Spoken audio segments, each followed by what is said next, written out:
Hoe later jy ry, hoe donkerder raak dit. Wat beteken dit? Hoe langer jy wag, hoe langer gaan jy wag om jou omstandighede te verander? Moenie wag tot waar ek is vandag, op die ouderdom van 70, om jou omstandighede te verander nie. Gebruik die geleentheid wat na jou toe kom, vandag, om daai verskil in jou eie lewe te doen. As ek geweet het wat ek vandag weet, 5 jaar terug, na my aftrede, dan was my omstandighede vandag al baie anderste.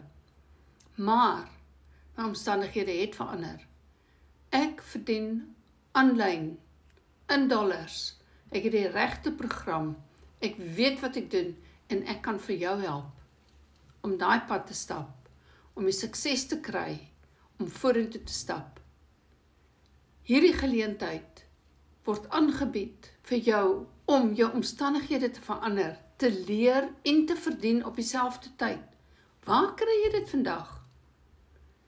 Ek het opleiding gedoen as 'n verpleegster, my ASIO training. Ek moes betaal vir my training om te kan gaan leer, om daai kwalifikasie te kan kry. So as jy 'n digitale produk wil bemark en jy weet nie hoe nie, hoe dink jy gaan jy dit doen? Verniet? Dan het ek nuus vir jou, dan is jy op die verkeerde plek.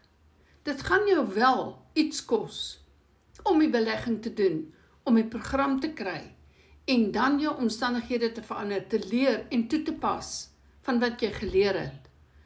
Vir meer inligting, sit vir my inligting in die boks, in die chatbox, en ek stuur vir jou die inligting, want jy het die geleentheid vandag om jou omstandighede te verander. Groete.